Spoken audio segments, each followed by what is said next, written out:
But what do we believe? I believe in God, the Father Almighty, the Creator of heaven and earth, and in Jesus Christ, His only Son, our Lord, who was conceived on the Holy Spirit, born of a Virgin Mary, suffered under Pontius Pilate, was crucified, died, and buried. He descended into hell, but the third day He arose again from the dead.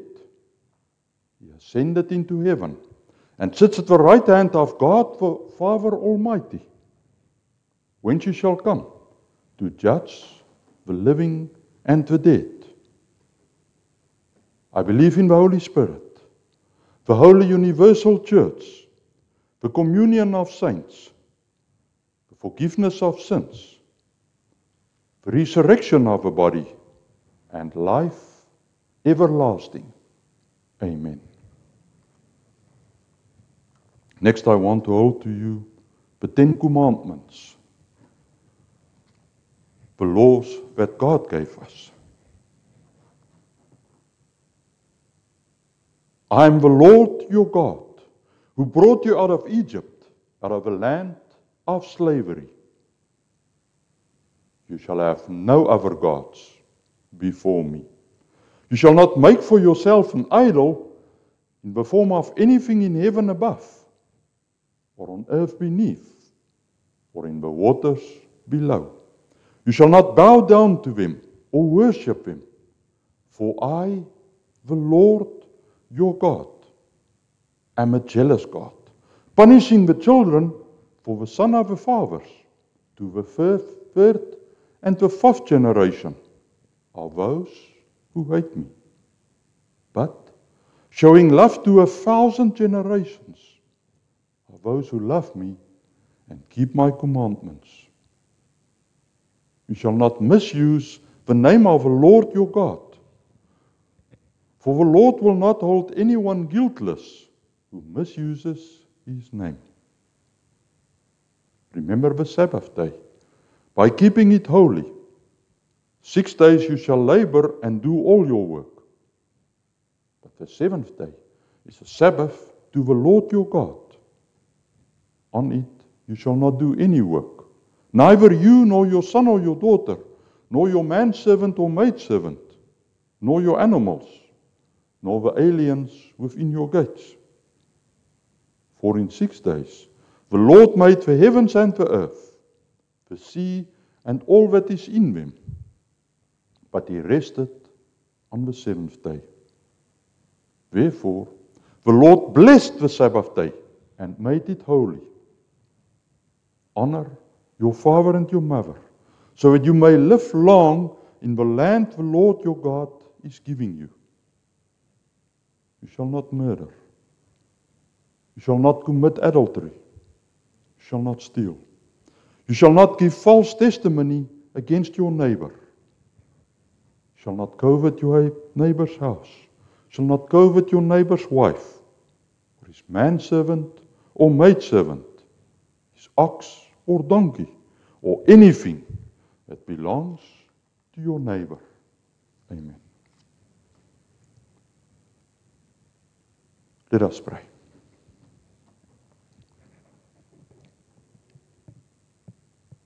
Our Father in heaven, dear Lord, Father, Son, and Holy Spirit, in this evening, we pray to you to bring you all the praise that you deserve. You are the Almighty. You have been there since the beginning, and you will be there forever. You are so great that with our minds we cannot figure you out.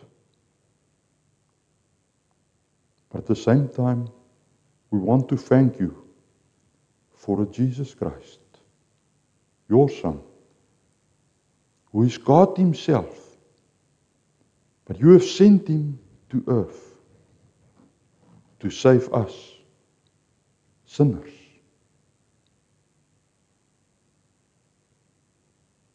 There is nothing greater that any man can give than what you have done for us through Jesus. We pray that in this December, when the whole world is talking about Christmas and all the celebrations that go with it, that we will remember exactly what you have done for us, the sacrifices that Jesus had to make for us. Pray that you will be with everyone that is in this service this afternoon. We pray that you will now open our ears, that we may listen to your word. We pray that it will be your word, not my words, but your words. But it will be the message that you want people that is present today to hear tonight. Father, we pray that when we leave here, that you will be with each and every one of us throughout this week. We pray for our country. We pray for those that you have put in charge of this country. There are so many things wrong in our country, but we know that everything is according to your will. But despite what we may experience every day, we know that you are in control, that you know what is best. We pray everything in Jesus' name. Amen.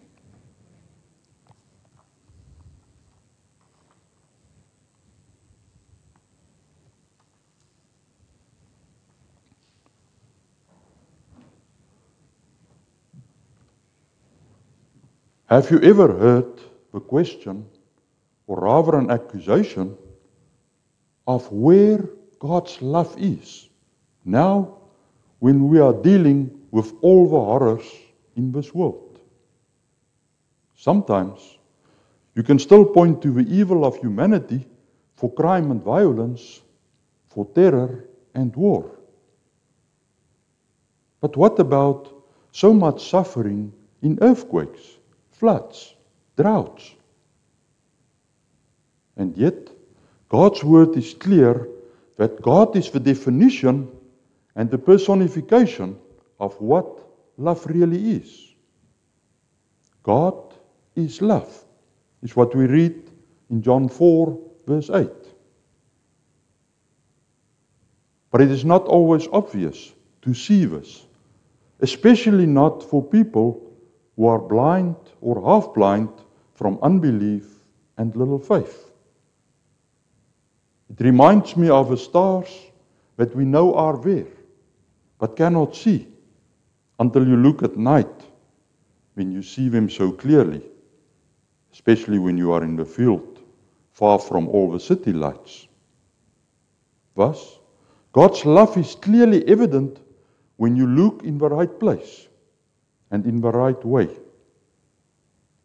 If you look right, this is what you see at Christmas, which we are celebrating this month. I'm going to read for us from John 3, verse 16 to 21. John 3, verse 16 to 21. And I'm using the New International Version. For God so loved the world that He gave His Son, one and only Son, that whoever believes in Him shall not perish, but have eternal life. For God did not send His Son into the world to condemn the world, but to save the world through Him. Whoever believes in Him is not condemned, but whoever does not believe stands condemned already, because they have not believed in the name of God's one and only Son. This is the verdict. Light has come into the world, but people loved darkness instead of light, because their deeds were evil. Everyone who does evil hates the light and will not come into the light for fear that their deeds will be exposed. But Whoever lives by the truth comes into the light, so that it may be seen plainly that what they have done has been done in the sight of God. So far from the Word of God. Throughout the centuries, these have certainly been some of the best known and most loved words in the entire Bible. It sums up the entire gospel of Christ. It guarantees eternal glory for all believers. And it warns against the eternal loss of those who despise and reject it. These are Jesus' own words, and they come at the end of his conversation with one of the few Pharisees who did believe that Jesus was a teacher who came from God, Nicodemus. The essence of the first part of a conversation is in verse 5. That no one will receive the kingdom of God unless you are first born again by the Holy Spirit. Or, as Paul states in Ephesians 2, that God must raise you from your sinful death in order to receive eternal life.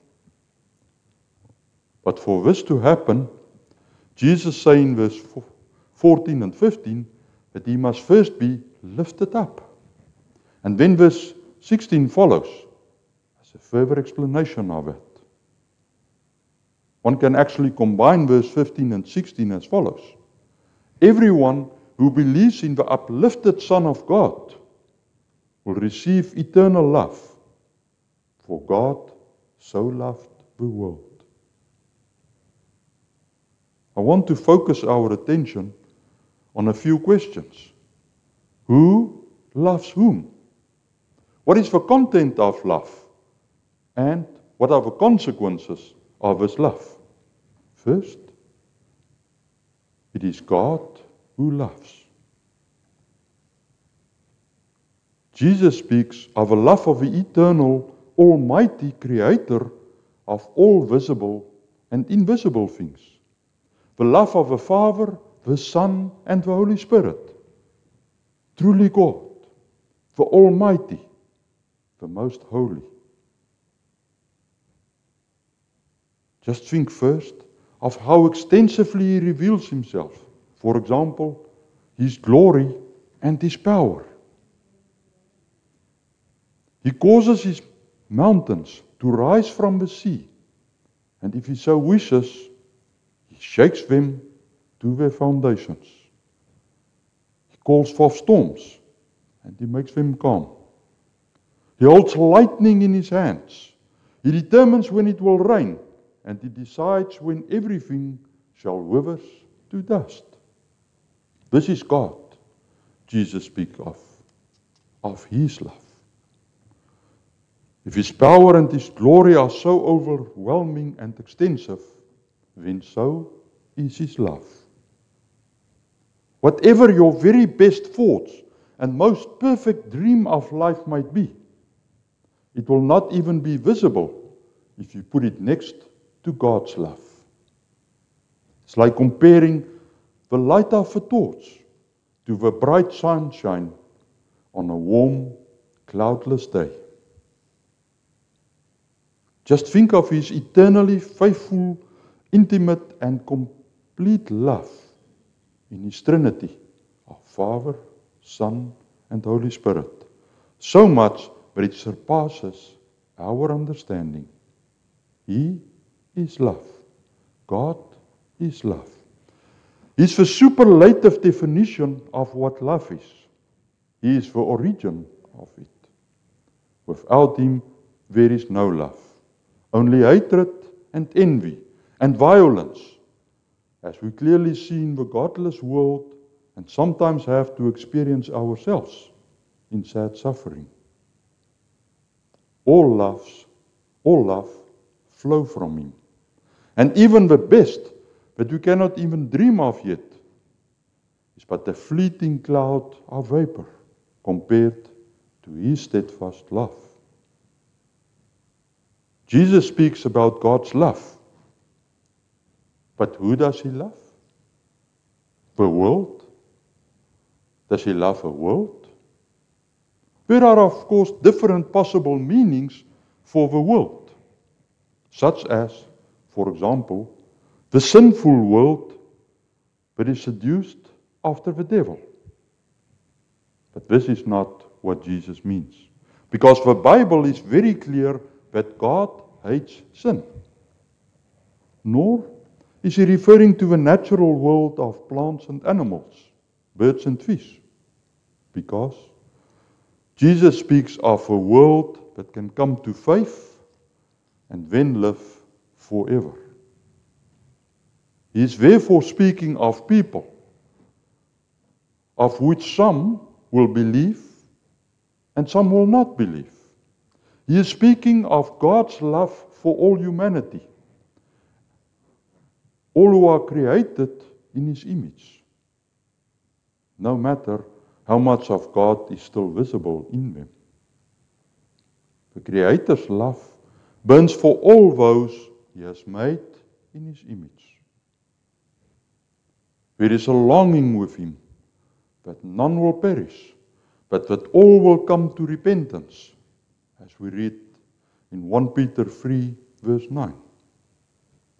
For Nicodemus, it must have been surprising that God's love is not only for the Jews, but for the whole world, every tribe, every language, every human and nation. We make a sinful mistake if we think that God's love is only directed to believers. Remember, everyone who believes was also ungodly sinners without God's gifts of grace for salvation. Just read Romans 5, verses 6 and 7, that Christ died for the ungodly, for every believer, while we were still sinners. Jesus is talking about the Almighty God, who loves the entire human world. When Jesus says, so loved that He gave His only Son, that we can see how He loved us and how much. Then we come to the second point. How does He love the world? Every day, there is so much evidence of God's love and grace in the lives of believers and unbelievers, even if people don't see it, even if they don't recognize it. For believers, even more so, even in suffering, even when we might be in some doubt. But the greatest need for every person is that God's eternal punishment is our destiny because of our sin. This is our deserved reward. And in His righteousness, God cannot just overlook it. We had no hope. We were completely lost. But God so loved the world that He gave His Son. If you wonder if God loved the world, then open your eyes to see and realize that He gave His Son. And this is while we were still wicked sinners. We also read in John 4 verse 9, and I'm quoting, "In this the life of God was manifested amongst us, that He sent His only begotten Son into the world, that we might have life through Him." This is the true message of Christmas. But in the giving of His Son, we see not only how God loved the world, but we also see how much, how amazingly great His love is. Think about it. The Son was from eternity, in essence, part of a Trinity, Almighty, omnipresent God Himself. Jesus gave up His heavenly majesty and glory to take on the nature of creatures made of dust through Mary, And He came to live amongst us in our disgusting, sinful existence. He who is God humbles Himself to be limited and subjected to the natural laws that He has established, like His creatures. To be confined in a human body that can only be in one place and time, which must face hunger and cold, who gets soaked in rain and walks in the dust. But much worse, He allows His own people to murder Him on the cursed cross, rejecting Him between heaven and earth. But even worse, in His total innocence, He takes the sin of the world upon Himself and offers Himself as a ransom for our sin. And His Father, with whom He was absolutely one in eternity, forsakes Him and crushes Him with all His divine anger and hatred as punishment for our sin.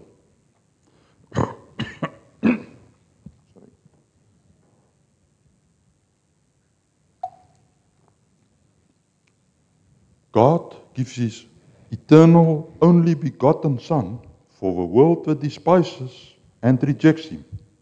All of us, wicked sinners. In John 4 verse 10, we read that this is real love. The love that He showed us by sending His Son as an atonement for our sins. In the words of Apostle John, this is how we know what love is. Jesus Christ laid down His life for us. 1 John 3 verse 16. God so loved the world, overwhelming. It takes our breaths away. Is God love? Absolutely. How can this not let us be standing in astonishment and curiosity and gratitude? This brings us to the third point, to focus on the consequences of God's love for this world. There are many people, the majority of the world, who simply turn away from God and His love. So it has been throughout the ages. So it will be until the last day, when Christ comes again. But not again as a gift of love, but as a judge, to judge and condemn. Everyone who rejects Jesus Christ, the Son of God, whom He gave in love, is already condemned. They were lost and will remain lost. It is only a matter of time before they will have to suffer the fiery death of God's punishment on their own sin forever.